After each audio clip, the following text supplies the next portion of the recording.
খাৰঘুলিৰ ব্ৰহ্মপুত্ৰ নদীত সন্ধানহীন তৃতীয়জনৰ মৃতদেহ উদ্ধাৰ কৰা হৈছে। আজি পুৱা উদ্ধাৰ কৰা হয় মৃতদেহটো। জলবৰ্ডৰ পানী প্ৰকল্পস্থলীৰ কিছু নিলগত লোকজনৰ মৃতদেহ উদ্ধাৰ কৰা হৈছে। সম্পূৰ্ণ এটা সপ্তাহৰ পিছত উদ্ধাৰ কৰা হৈছে তৃতীয়জন লোকৰ মৃতদেহ, কিন্তু বৰ্তমানেও নদীৰ বুকুত সন্ধানহীন হৈ আছে আৰু দুজন। আমি এই মুহূৰ্তত পোনপটীয়াভাৱে গৈছো সেই স্থানত উপস্থিত হৈছে আমাৰ সাংবাদিক নাৰায়ণ শইকীয়া। নাৰায়ণ, 10 ডিচেম্বৰত ভক্তিকুটীৰৰ পৰা নদীত গা ধুবলৈ গৈ সন্ধানহীন হৈছিল 5জনকৈ লোক, আৰু ইতিপূৰ্বে 2জন লোকৰ মৃতদেহ উদ্ধাৰ কৰা হৈছে আৰু আজি পুৱাৰ ভাগত তৃতীয়জন লোকৰ মৃতদেহ উদ্ধাৰ কৰা হয়। সবিশেষ তথ্যখিনি আপোনাৰ পৰা জানিম। সমান্তৰালভাৱে যি 2জন বৰ্তমান সময়ত সন্ধানহীন হৈ আছে তেওঁলোক 2জনৰ বিৰুদ্ধে অভিযান কিদৰে আগবাঢ়িছে?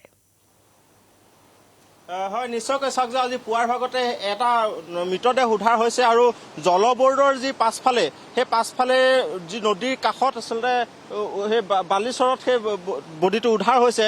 মই এই মুহূৰ্তত পৰিৱেশ কিছু দেখুৱাইছোঁ। মোৰ সতীৰ্থ উপমান্য আছে, উপমান্যই দেখুৱাব যে 10 ডিচেম্বৰত ভক্তিকুটীৰৰ পৰা গা ধুবলৈ গৈছিল নদীত 9জন লোক, আৰু 9জন লোকৰ ভিতৰত 4জন লোক উদ্ধাৰ হৈ তেওঁলোকে বাচি আহিবলৈ সক্ষম হৈছিলে, কিন্তু 5জন লোক সেই তাত নিৰুদ্দেশ হৈ আছিলে। আৰু তাৰপিছত দেওবাৰে এজন লোক আৰু সোমবাৰে এজন লোকক উদ্ধাৰ হৈছিলে।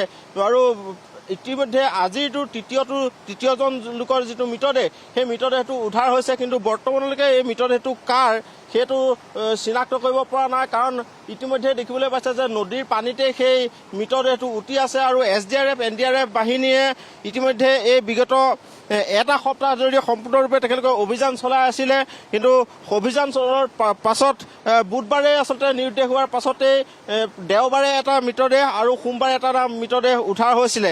এজন আছিলে ৰৌনক চান্দ আৰু এজন আছিলে প্ৰকাশ ৰায়। সেই 2জন লোকৰ মৃতদেহটো উদ্ধাৰ হৈছিলে, কিন্তু দেখিবলৈ পোৱা গ'ল যে বাকী 3জন লোকৰ মৃতদেহটো উদ্ধাৰ হোৱা নাছিলে। আৰু আজি পুৱাৰ ভাগতে SDRF NDRF বাহিনীয়ে যি অভিযান চলাই আছিলে আৰু অভিযানত তেওঁলোকে নদীৰ পানীত এটা মৃতদেহ উপঙি থকা দেখিবলৈ পায়।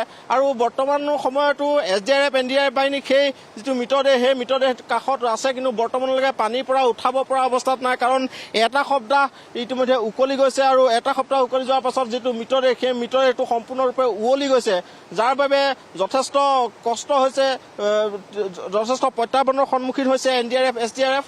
আৰু বৰ্তমান মুহূৰ্ততে NDRF SDRF বাহিনীয়ে বাকী যি 2টা মৃতদেহ আচলতে বাকী 2জন লোক যি ইয়াত আচলতে নিৰুদ্দেশ হৈ আছে, সন্ধানহীন হৈ আছে, সেই 2জন লোকৰ বিৰুদ্ধেও কিন্তু অভিযান ইতিমধ্যে চলাই আছে। আৰু আমি দেখুৱাইছোঁ যে যথেষ্ট আমাৰ পৰা দূৰত আছে মৃতদেহটো, আৰু জলবৰ্ডৰ যি পিছৰ ফালে ব্ৰহ্মপুত্ৰ নদীৰ পাৰত সেই যিটো কাষত সেই পানীত সেই মৃতদেহটো উপঙি থকা পৰিলক্ষিত হৈছে। আৰু বাকী 2জন নিৰুদ্দেশ হৈ আছে সেই 2জন লোকৰ বিৰুদ্ধে কিন্তু উদ্ধাৰৰ বাবে NDRF SDRF বাহিনীয়ে কিন্তু অভিযান চলাই থকা পৰিলক্ষিত হৈছে। কিন্তু আটাইতকৈ ডাঙৰ কথাটো হ'ল যি 2জন লোকৰ বিগত দিনত মৃতদেহ উদ্ধাৰ হৈছিলে সেই মৃতদেহ চিনাক্ত হৈছিলে, কিন্তু বৰ্তমানলৈকে এই যিজন লোক সেই লোকজনৰ বৰ্তমানলৈকে পৰিচয় উদ্ধাৰ হোৱা নাই। তেওঁ ক'ৰ লোক হয় বা কি নাম তেওঁৰ সেই পৰিচয় বৰ্তমানলৈকে কিন্তু উদ্ধাৰ হোৱা পৰিলক্ষিত হোৱা নাই।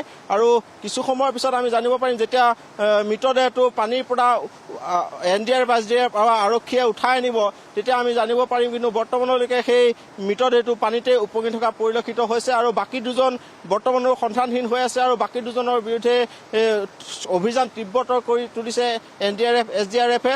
আৰু মই কৈছোঁৱে যে 9জন লোকে ভক্তিকুটীৰলৈ আহিছিলে, ভক্তিকুটীৰৰ পৰা নদীত গা ধুবলৈ আহিছিলে 10 ডিচেম্বৰৰ দিনা, আৰু 10 ডিচেম্বৰত নদীত গা ধুবলৈ আহি 5জন লোক নদীৰ পানীত উটি গৈছিলে। আৰু সেই 5জনৰ বৰ্তমানলৈকে 3জনৰ মৃতদেহ উদ্ধাৰ হৈছে, কিন্তু বাকী 2জনৰ বৰ্তমানলৈকে সন্ধান কিন্তু লাভ কৰিবলৈ সক্ষম হোৱা নাই। আৰু সেই 2জনক বিচাৰি কিন্তু NDRF SDRF বাহিনীয়ে বা আৰক্ষীয়ে যি অভিযান চলাব লাগে সেই অভিযান কিন্তু বৰ্তমান মুহূৰ্ততো চলি আছে। আৰু দেখিবলৈ পাইছে যে সেই যিটো মৃতদেহ সেই মৃতদেহটো সম্পূৰ্ণৰূপে উৱলি গৈছে, আৰু উৱলি যোৱাৰ বাবে যথেষ্ট প্ৰত্যাহ্বানৰ সন্মুখীন হৈছে আৰক্ষী বা SDRF NDRF বাহিনী। আৰু কিছু সময়ৰ পিছতে নদীৰ পানীৰ পৰা সেই মৃতদেহটো ওপৰলৈ উঠাই অনা হ'ব, আৰু উঠাই অনাৰ পিছতে আমি জানিব পাৰিম যে এই আচলতে মৃতদেহটো কাৰ বা কোন আছে। নাৰায়ণ শইকীয়া, এই মুহূৰ্তত আপোনাক ধন্যবাদ জনাইছোঁ। আৰু নিশ্চিতভাৱে ব্ৰহ্মপুত্ৰৰ বুকুত সন্ধানহীন হোৱা তৃতীয়জন লোকৰ আজিৰ পুৱাৰ ভাগত মৃতদেহ উদ্ধাৰ কৰা হৈছে, কিন্তু এই মৃতদেহটো কাৰ হয়, যিহেতু কেইবাজনো লোক সন্ধানহীন হৈছিল, 5জনকৈ লোক সন্ধানহীন হৈছিল, মৃতদেহটো কাৰ কিন্তু সেয়া বৰ্তমান সময়তো জানিব পৰা হোৱা নাই।